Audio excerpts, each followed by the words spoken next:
Boa tarde, teleinternautas. Que alegria estar de novo com vocês, todos os pacientes da Clínica Clã, muito feliz mesmo.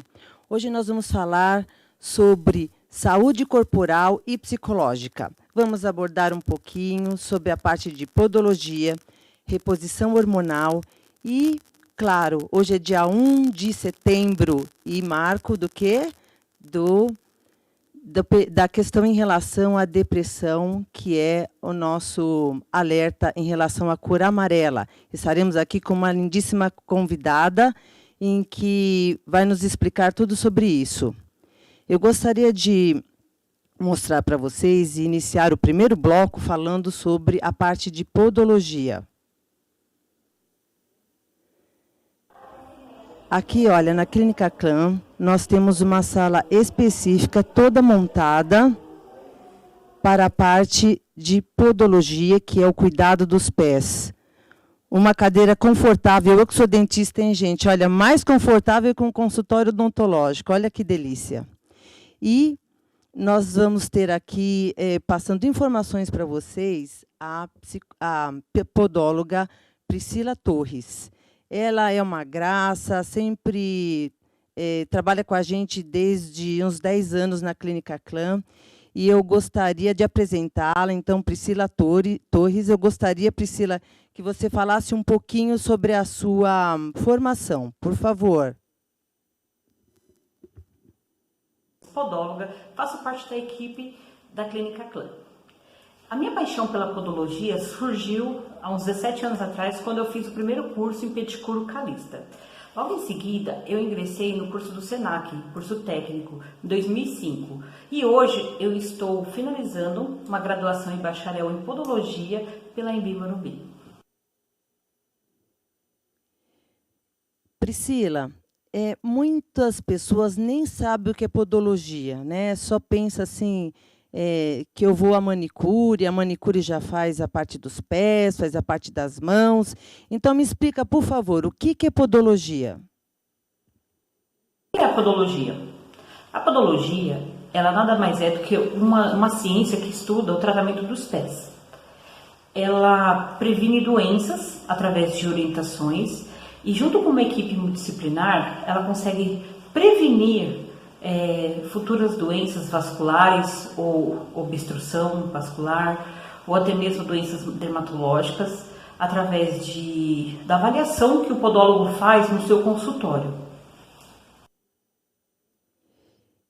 E você sabe que eu nem imaginava, eu como profissional na área da saúde, de que é uma área assim nova em termos de formação de faculdade. Eu nem imaginava que demoram 3 anos e meio, teleinternautas, para se formar. Quer dizer, tem que estudar o corpo humano inteiro para poder exercer essa profissão. É muito, muito interessante.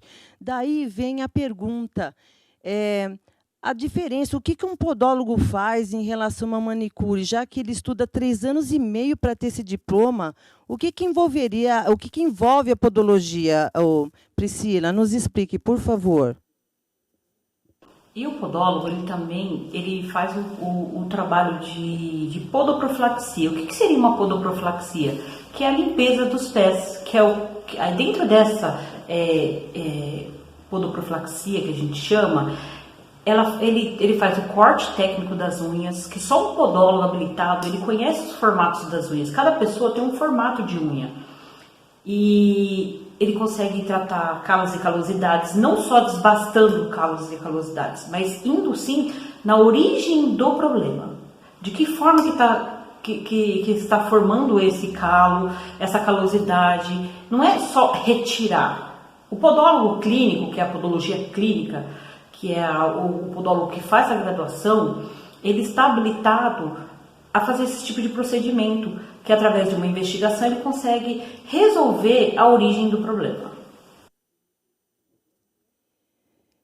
Em relação assim, quais seriam as principais situações que um paciente procura o podólogo? Eu, na verdade, acabei tendo meu interesse porque eu tenho um probleminha no canto das unhas dos pés, e tenho dificuldade, A unha fica encravada. Conclusão, fica encravada. O que os pacientes mais te procuram? Para que tipo de serviço seria? O meu foi esse. O que você pode me dizer? As pessoas acabam procurando muito o podólogo, principalmente comigo, né, no meu consultório, é por conta de unha encravadas e micoses na unha. A unha encravada, às vezes o podólogo avaliando, ele consegue observar se é somente um corte incorreto ou aquela famosa pelezinha que forma, né, que a gente tem até um nome que chama onicofose, né, que é aquela calosidade que forma na lateral da unha. E essa onicofose, ela pode ser formada por quê? Pode ser por corte incorreto, sapatos inadequados, ou até mesmo por uma curvatura já de nascença, né? É uma coisa que já nasceu congênita, né?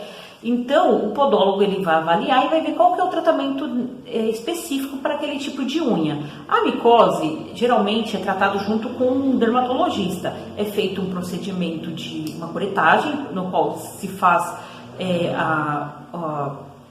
a origem do fungo, né, qual que é o tipo de fungos, para a gente entrar com um tratamento específico para cada caso, né?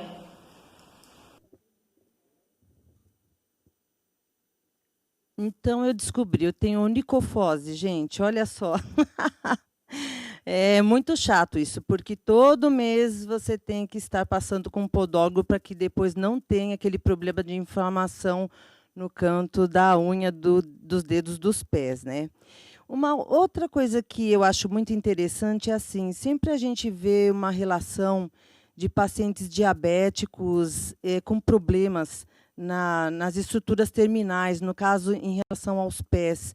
Então, qual a importância teria? Você poderia me explicar um pouquinho sobre o diabético procurar um podólogo, por favor? Qual a importância de um diabético procurar sempre um podólogo? O diabético, quando ele mantém aquela glicemia alta e não tem controle da glicemia por muito tempo, ele acaba de formas patológicas atingindo os membros inferiores, que são as neuropatias e angiopatias. O que são neuropatias e angiopatias? Neuropatias é a morte dos nervos sensitivos. E angiopatias são a morte dos capilares, dos vasos sanguíneos dos membros inferiores. Com isso, ele não tem tanta sensibilidade e ele acaba ficando suscetível a possíveis traumas nas unhas e nos pés. Nem todo o diabético, ele tem o pé diabético. Se ele mantém a glicemia dele estável, controlado, com alimentação, nem todos os diabéticos vão ter o pé diabético. O pé diabético já é uma afecção, já é uma doença dos pés, alguma úlcera, alguma afecção. Então, se o diabético tiver consciência, ele passar sempre no podólogo, o podólogo tem a obrigação de orientar ele a respeito dessa manutenção, dessa glicemia, das atividades físicas controlada para manter esse nível glicêmico, ou até mesmo com a alimentação. É uma equipe multidisciplinar, na verdade, né? Você depende de um nutricionista, você precisa de um endocrinologista, junto com o podólogo, orientar esse paciente diabético a manter essa glicemia. A partir do momento que ele não tem esse controle, que tem essa afecção nos pés, o podólogo, junto com uma equipe multidisciplinar, ele também pode fazer um tratamento terapêutico nesses pés, junto com protocolos médicos, né? Ele pode estar fazendo algum tipo de curativos ou até mesmo de aplicação de laser terapia, ozonioterapia. Olha, gente, quanta informação, né, que a gente nem imagina, mas é aquilo, o ser humano é um corpo como um todo. E tudo que doenças acabam envolvendo outras estruturas, no caso as extremidades, em relação aos diabéticos. E saber, assim, pelo que a gente verifica, que a podologia estuda a parte das doenças para poder ajudar as pessoas, né? E, consequentemente, o tratamento em si da podologia acaba trazendo o quê? A estética na finalização da situação, que seria a saúde e, consequentemente, a estética, né? E com tantas informações assim, eu queria uma coisa sua, Priscila. Pode passar uma dica para os nossos internautas? Eu vou deixar uma diquinha aqui para vocês. Essa época de pandemia, as pessoas me procuram muito com fissuras, com pés ressecados. Talvez por estar em casa, acaba tirando os sapatinhos, jogando as meias para os lados, né? Até mesmo as pessoas que trabalham muito sem meias também. A meia, ela ajuda a conter a hidratação dos pés. O ideal é sempre usar meias de algodão. E um sapato sempre muito confortável, um sapato que tem uma ventilação boa. Então as pessoas estão com muitas fissuras e às vezes as pessoas confundem o pé seco com o pé grosso, espesso, e acabam lixando em casa. E o ideal não é lixar, o ideal seria hidratar. Eu vou deixar uma diquinha aqui para vocês, quem está em casa, compra aqueles olhinhos de coco, faz uma hidrataçãozinha, faz uma esfoliação uma vez por semana, não precisa ser todos os dias. O pé, ele precisa ser lavado todos os dias, ele tem que ser esfregado todos os dias, lavado as unhas todos os dias. Aquilo ali já é uma esfoliação gradativa. E aí você vai e entra com uma hidratação, passa um filmezinho, fica ali uns 10 minutos. Lembrando que se você for portador de diabetes, e até mesmo, né, a pessoa que não é portador de diabetes, não aperta muito o plástico filme. Você só pode colocar ele em volta e esperar uns 10 minutinhos e fazer isso todos os dias. A disciplina da hidratação é o resultado. Eu brinco até mesmo no meu consultório, que às vezes o pessoal fala, fala um creme bom. Na verdade, não existe creme bom. Na verdade, a disciplina acho que é o primordial nesses casos. Nossa, adorei sua dica. Muito, muito bom. É fundamental. Acho que todo mundo sempre já teve esse tipo de probleminha aí em relação aos calcanhares, o pé em si, que tem que hidratar bem. Adorei, viu? Priscila, eu quero agradecer muito sua participação, demais. Foi um prazer tê-la aqui, trazendo informações para os nossos teleinternautas.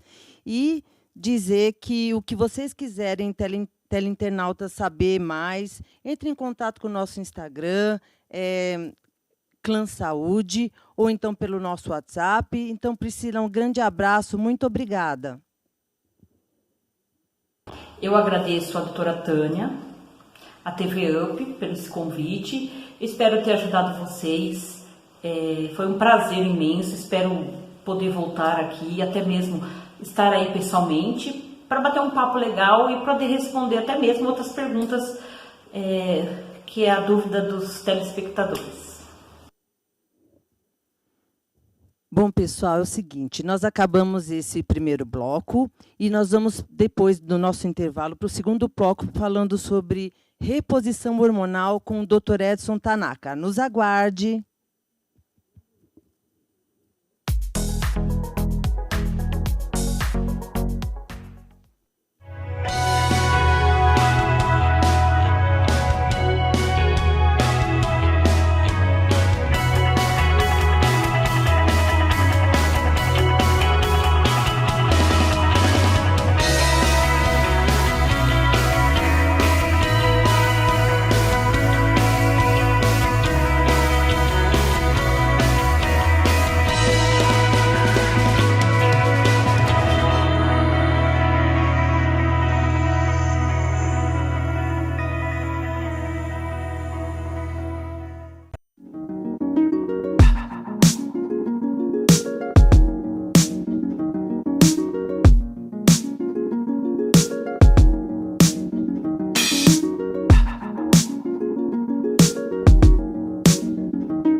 Olá, pessoal, teleinternautas, voltamos aqui com o segundo bloco.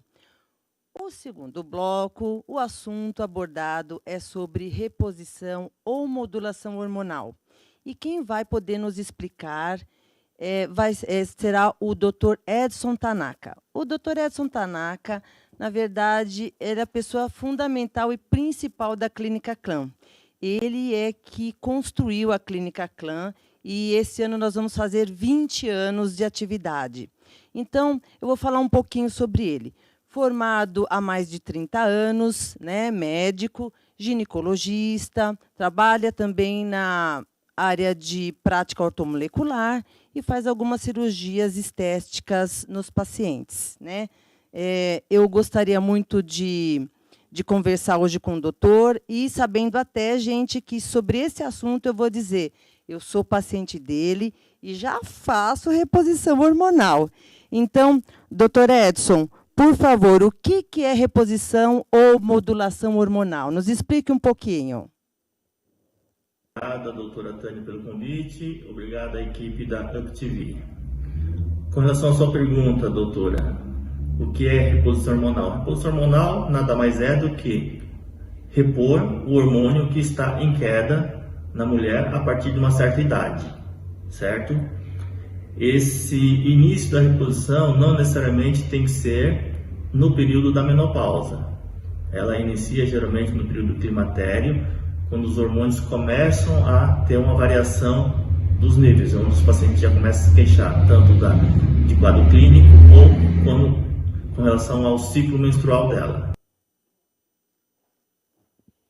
Entendi, então.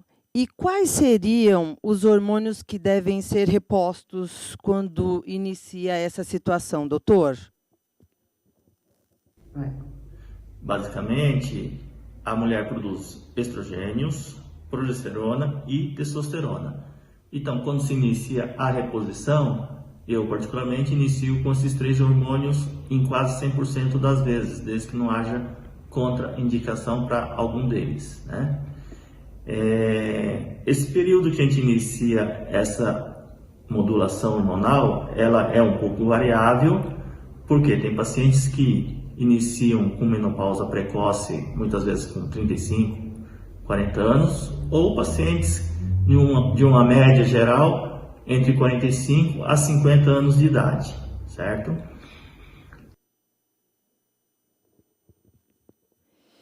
E aí essa importância de reposição seria em que nível? O que nos ajudaria? Porque eu vou dizer que eu entendo com tantas amigas que eu conheço na faixa etária que eu tenho, que eu não posso falar, né, gente? Sou novinha, mas uma das características muito, assim, bem forte é aquele calorão, né, que a gente fala do fogacho danado por conta de ausência de alguns hormônios que, assim como o doutor comentou, eles vão diminuindo ao longo do período. Então, me explica, por favor, a importância dessa reposição hormonal. A importância da reposição hormonal, principalmente na mulher, é o fato de que, uma vez que ela fique sem hormônio, passa a ter vários sintomas devido à falta desses hormônios. Principalmente o quê? Perda de libido, perda de desejo sexual pelo parceiro, que seria a libido, claro, perda de massa óssea, perda de massa muscular, ganho de massa gorda, perda de massa magra, ou seja, essa modulação hormonal ela vai ir de contra todos esses efeitos causados pela menopausa, né? Eu sei que as pessoas têm medo de usar hormônio e ter câncer. Isso está impregnado já na sociedade como uma coisa ruim. Mas uma vez que você faça isso bem controlado, acompanhado pelo seu médico, acho que os benefícios que você vai colher dele é muito importante para a sua qualidade de vida a partir dos 45, 50 anos de idade. Então, assim, faça a reposição sempre acompanhado com um profissional capacitado para você ter segurança. no seu tratamento. Olha só, gente, que importante, né? Na verdade, a gente chega depois de uma idade, é ladeira abaixo mesmo, né? Em termos de rendimento físico, qualidade de pele, flacidez, a parte do libido. Quantas coisas importantes para a gente ter uma qualidade de vida. Então, olha aí as orientações do doutor, muito importante. Mas fica aqui uma pergunta, doutor Edson. Só as mulheres têm que fazer reposição? Como é que ficam os homens? Eles também devem fazer? Sim, doutora. Os homens também, a partir de uma certa idade, começam a ter uma queda da testosterona. Não é uma queda abrupta, é uma queda onde você tem um gráfico onde a queda hormonal ela é lenta e sempre progressiva, diferente da mulher que você está na menopausa, faz uma queda abrupta dos seus hormônios. Então, a partir do momento que você detecta a nível hormonal, juntamente com a queixa do seu paciente, a reposição de testosterona, ele traz muito benefício para o homem também. E eu acho que todos também deveriam fazer, desde que seja acompanhado e não tenha nenhuma contraindicação para tal. Então, internautas, olha aí, ó, tanto para os homens quanto as mulheres, a importância da gente repor os hormônios que ao longo da vida vão diminuindo, né? Eles são fundamentais para a nossa qualidade de vida. Doutor, teria alguma dica para poder passar para nós, por favor? Uma dica que eu vou deixar aqui, então. Se você nunca fez uma reposição ou uma modulação hormonal, procure um profissional e faça pelo menos uma vez e experimente, para ver o quanto isso vai mudar a sua qualidade de vida. Eu acho que vale a pena você, pelo menos, experimentar uma vez. Se você não se der bem, não gostar, ok, mas eu acredito que isso vai ser um divisor de águas. Tá vendo? Um divisor de águas. Eu vou dizer por mim que eu realmente senti na pele isso. Desde que eu já trato, sei lá, há uns 4 anos por aí, e realmente a evolução, o sentir bem a cada dia para as atividades, influencia bastante. Eu também aconselho. Eu quero agradecer muito ao doutor Edson por todas essas informações, e espero que as pessoas que tenham dúvidas entrem em contato pelo nosso Instagram, pelo @clansaúde. Nós vamos agora terminar esse segundo bloco e viremos para o terceiro bloco, depois do intervalo, falando sobre Setembro Amarelo, que é o assunto sobre depressão com L de Sou. Até mais!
Nosso último bloco, e nós vamos falar sobre Setembro Amarelo.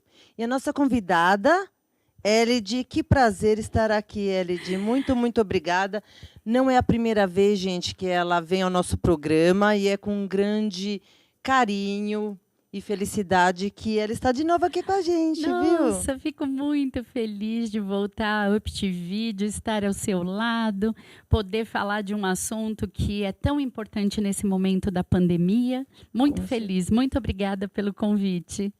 Elide Sou, pode falar um pouquinho sobre a sua profissão, sua formação? Lógico.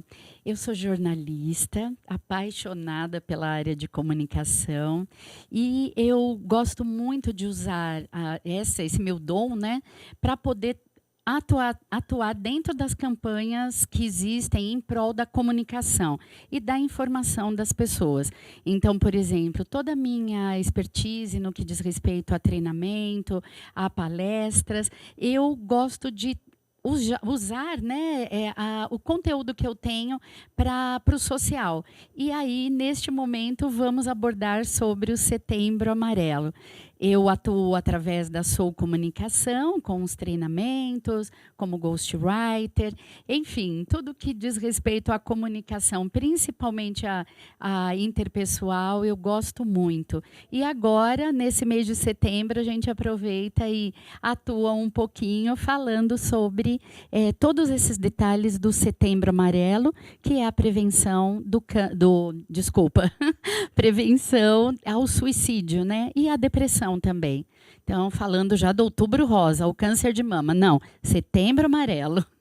Calma. Calma. Pé no freio. Ok. Então, eu gostaria de mostrar para vocês um filminho em que vai mostrar como que surgiu o Setembro Amarelo, para vocês terem noção. Muito interessante.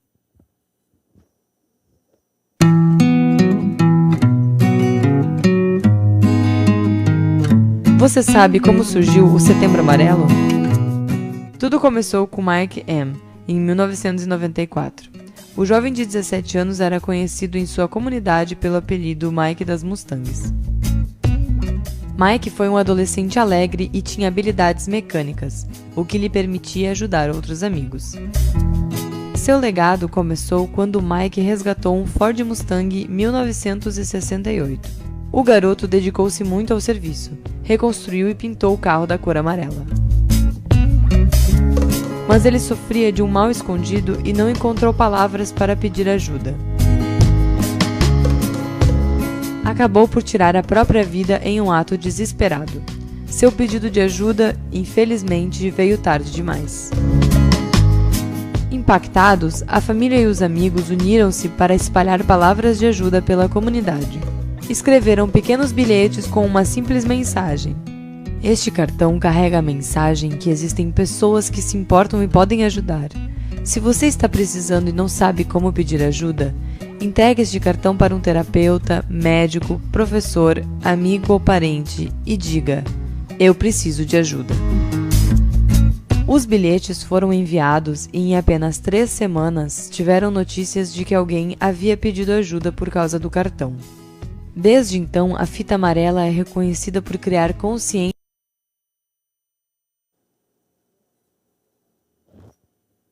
Bom, gente, olha que importante e a gente sabe sobre como que tudo isso surgiu, né?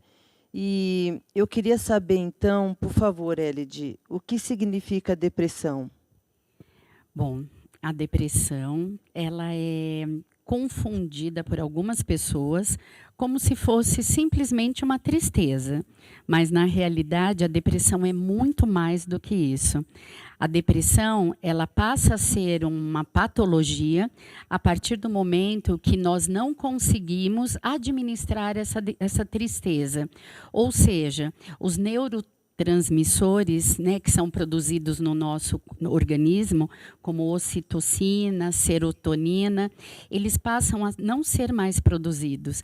E aí o que acontece? Nós começamos a ter uma vida muito mais prostrada, a procrastinação, ela começa a fazer parte de uma forma intensa e muitas vezes o limite, né, assim, o fundo do poço é quando a pessoa não quer mais ter contato com pessoas, não quer mais se cuidar da higiene básica mesmo, um banho, um escovar os dentes, a própria alimentação, enfim, a pessoa passa a ter um comportamento totalmente diferenciado porque o seu organismo não produz mais esses neurotransmissores.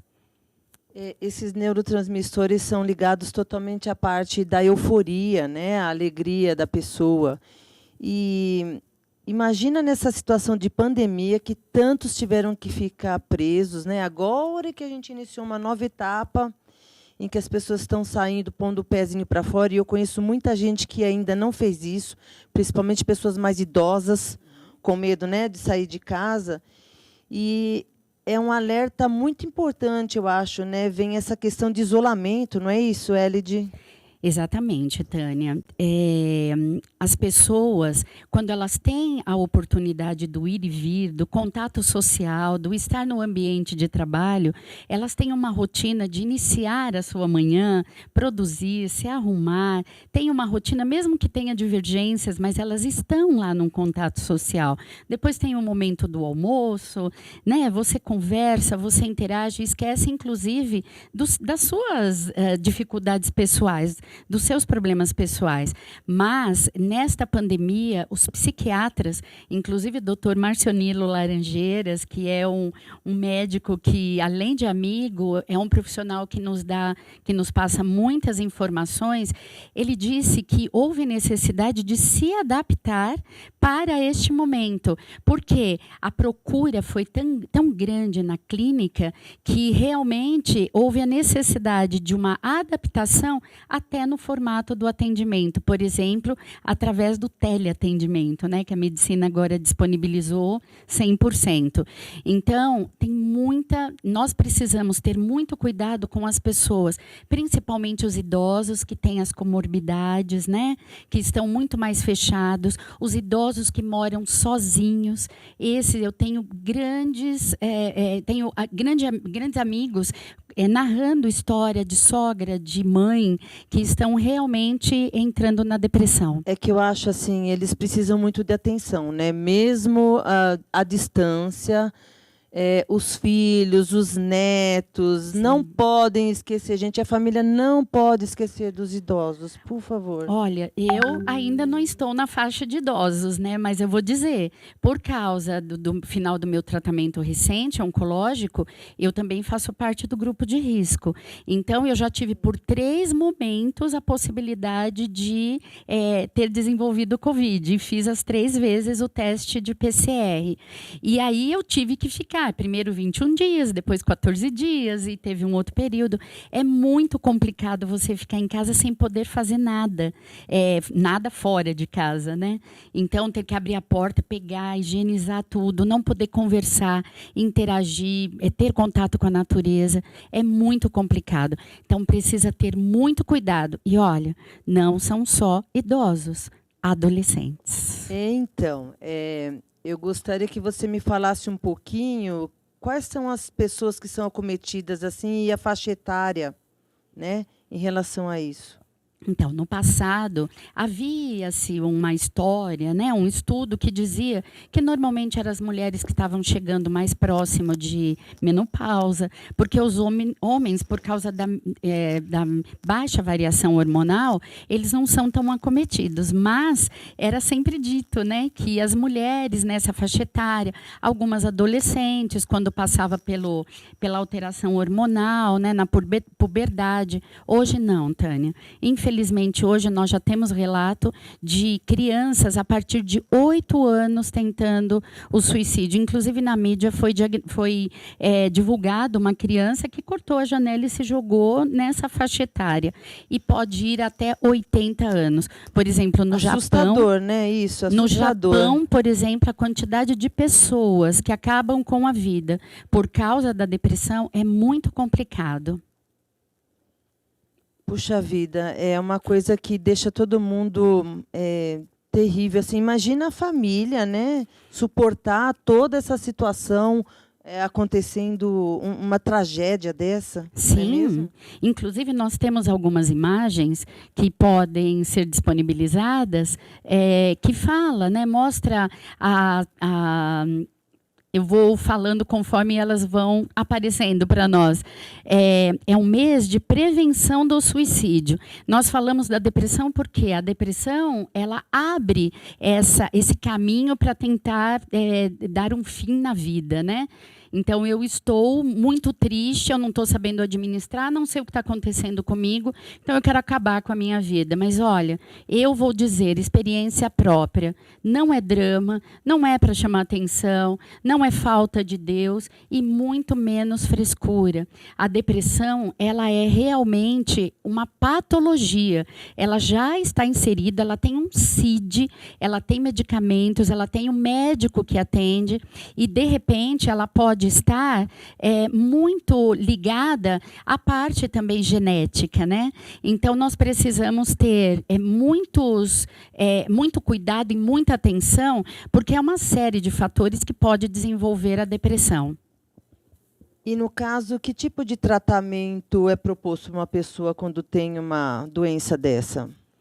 A primeira parte, Tânia, é esta pessoa que está passando pela depressão, essa pessoa ter alguém que possa observá-la. Então, se, por exemplo, tiver um declínio de atividade, se ela tiver algo que não está se alimentando, é sempre os excessos. Está sorrindo demais, fazendo palhaçada demais, ou está triste demais, está fechada no seu ambiente. É preciso que alguém observe o que está acontecendo com essa pessoa. A partir do momento que realmente se constatou que mudou algo no comportamento dessa pessoa, é necessário procurar um profissional. Normalmente, os caminhos são o psicólogo ou o psiquiatra. E olha, gente, psiquiatra não é médico de louco, tá? O psiquiatra é o profissional que está apto, só ele pode dar o medicamento necessário para voltar a ter essa produção dos neurotransmissores. Então, o psiquiatra é fundamental no tratamento de uma pessoa que está apresentando os sintomas relacionados à depressão, ok? E tem o outro lado também, né? Você ficar ao lado da pessoa. Então, assim, uma pessoa que ela esteja com alguns sintomas da depressão, de tristeza ou de desânimo, que não esteja se arrumando, sabe aquela pessoa assim que cai no fundo do poço? Então, precisa ter alguém cuidando da alimentação dela, cuidando do banho, da higiene pessoal, levando essa pessoa para tomar apoio, um arzinho. né? Isso, dando apoio, carinho, atenção, carinho. Escutando, né? É isso. E, no fim, acaba tendo cura essa pessoa ou sempre ela acaba sendo uma pessoa que os outros têm que ficar em alerta ao redor dela? Pois é. A depressão, nós podemos fazer um comparativo com o alcoolismo. O alcoolismo é aquela patologia em que a pessoa normalmente caiu no fundo do poço, foi diagnosticado e aí ele não pode ter o primeiro copo, porque se ele beber o primeiro copo, ele pode de novo cair na tentação de continuar alimentando esse vício. E aí a gente já sabe qual é o caminho. A depressão é a mesma coisa.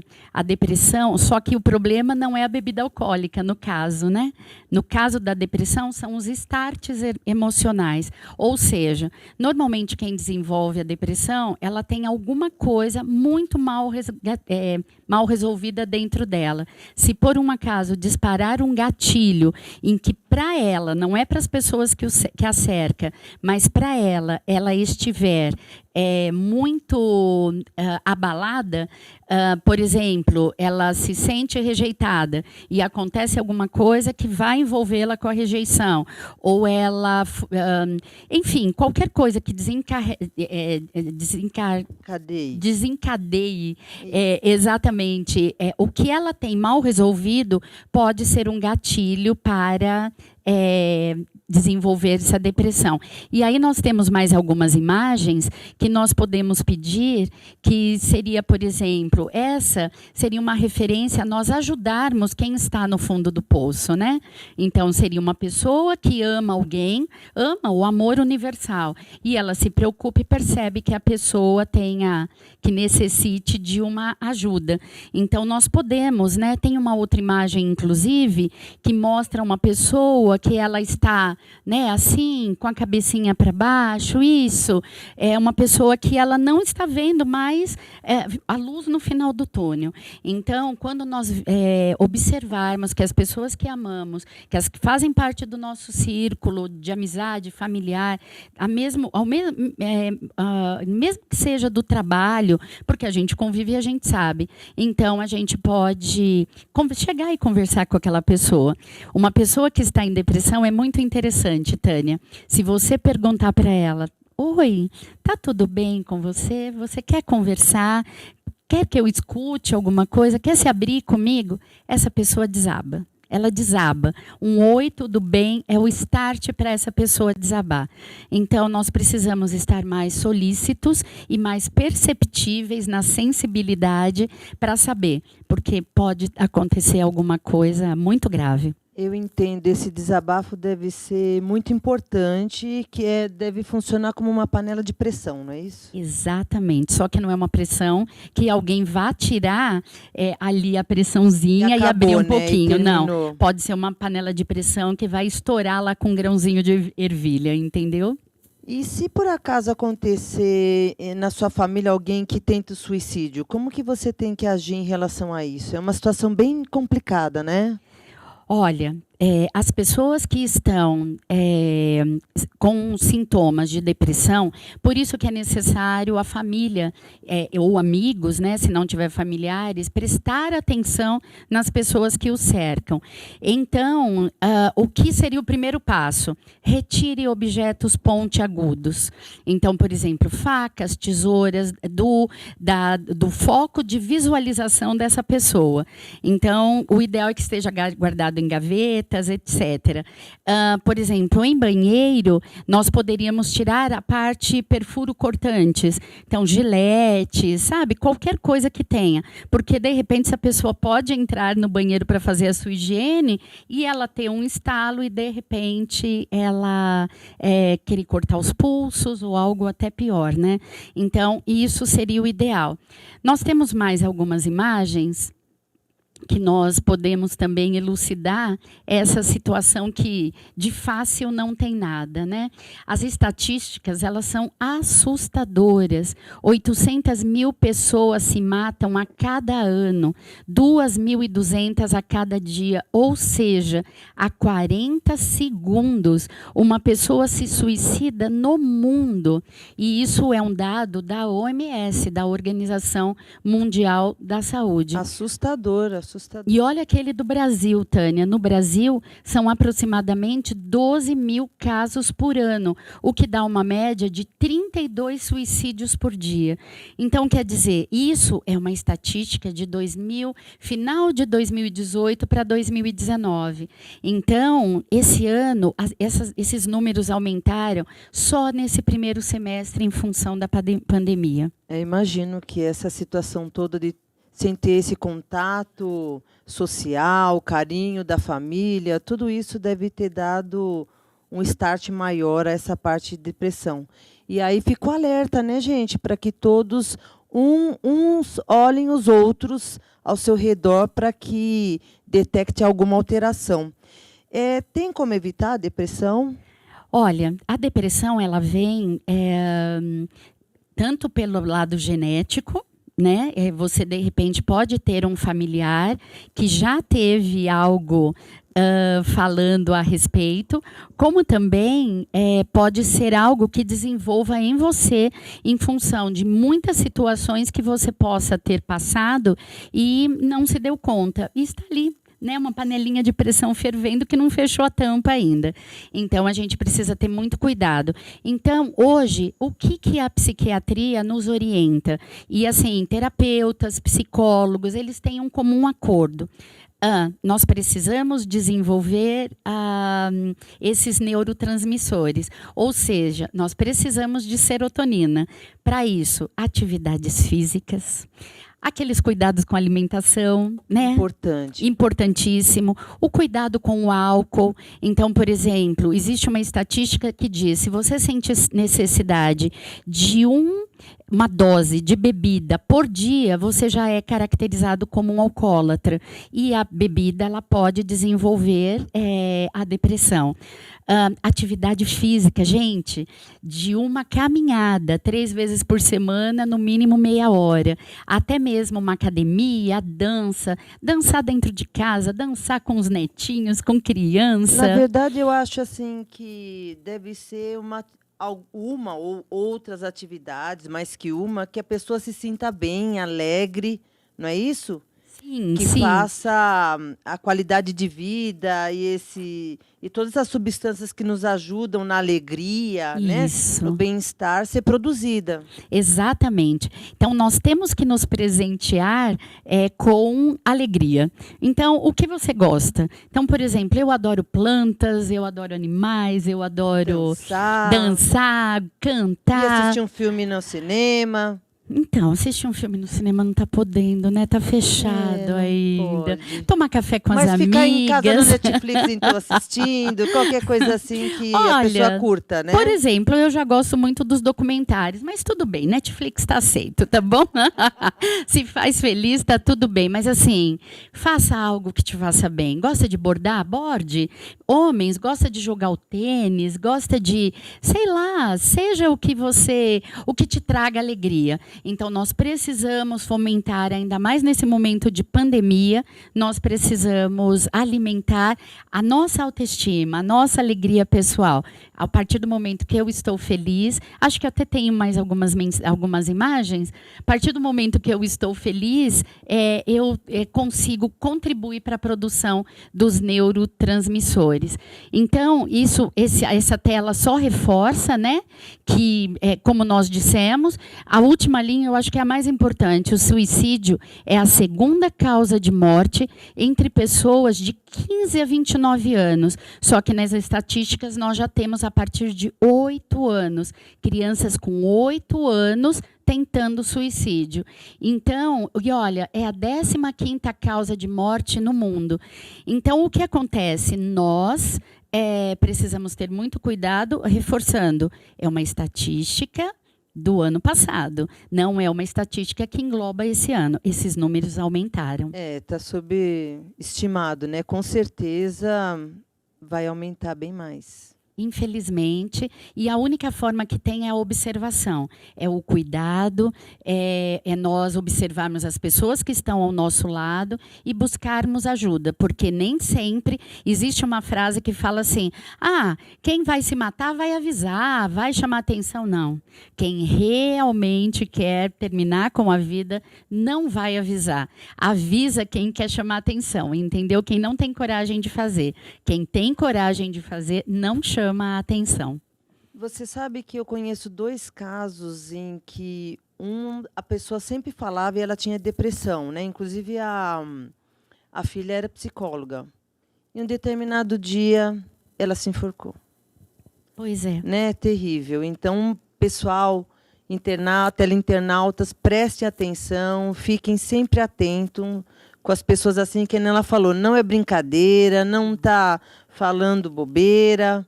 Fiquem atentos. Sim, a depressão é algo que no início ninguém se entrega. Todo mundo diz que dá conta, que vai resolver sozinho e que é suficiente para passar aquela tristeza. Só que se realmente ela já tiver comprometido a produção dos neurotransmissores, o que acontece? Nós não conseguimos repor isso sozinho. É muito difícil. Então, a ajuda médica, a ajuda dos profissionais é muito bem-vindo para preservar a vida. E eu vou dizer, quando uma pessoa encerra, né, consegue alcançar essa tentativa de suicídio, é muito triste, porque não é só a vida dessa pessoa que vai embora. Uma família inteira. São os filhos, se for uma pessoa adulta, a esposa, os pais, os irmãos. Então, nós temos situações, né, que não é o caso de entrar nos detalhes, mas assim, eu tenho uma situação que foi muito delicada, você também conhece histórias de perda nesse caminho. Então, assim, acho que muitas pessoas conhecem. Nós precisamos ficar muito atentos, porque tem pessoas que sobrevivem à tentativa de suicídio e estão aqui para contar a história. Outras, infelizmente, não. Puxa, olha, quero agradecer muito, muito mesmo você ter vindo, tanta coisa. E assim, eu sei que posso falar, né? Você tantas vezes já falou e a gente já participou de palestras juntas. Ela já passou, gente, por essa situação de depressão e tentativa de suicídio e está aí como uma vitória, né, vitoriosa em relação a isso, de superação. Então, muito, muito obrigada, viu? Agradecemos. Nós vamos terminar hoje com esse último bloco. Tem mais alguma coisa para dizer, Elide? Eu quero dizer sim, não entrando nos detalhes, mas é isso que você falou, Tânia. Há 11 anos atrás, eu tentei o suicídio, achei que a minha vida não valia mais a pena, e graças a Deus, isso vai ser um papo para um outro dia, mas eu estou aqui contando a minha história e dizendo que realmente o que vale é amar a vida.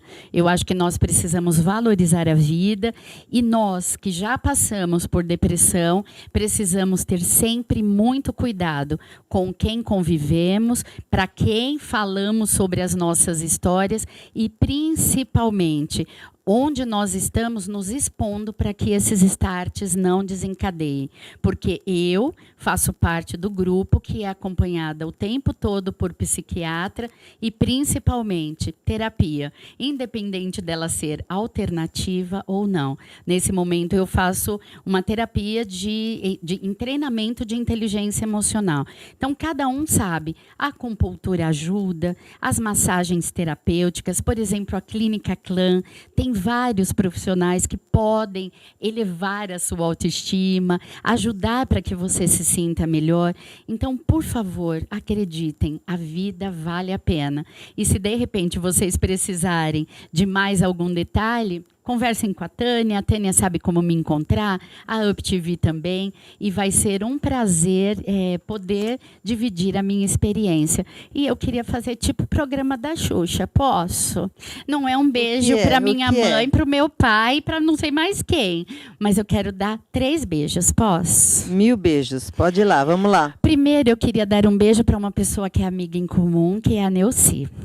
Porque esse óculos lindo e maravilhoso que eu estou usando, sabe, é da Ótica da Lu. E eu fui muito bem atendida lá. Então, Neuci, um beijo para você, tá bom? Aí tem mais um, Dr. Marcionilo Laranjeiras, lógico, né? Que é o psiquiatra que nos atende, que me atende há muitos anos e, principalmente, me dá muitas informações a respeito do que está acontecendo nessa área ligada à psiquiatria, à depressão e à tentativa de suicídio. E o terceiro é muito especial.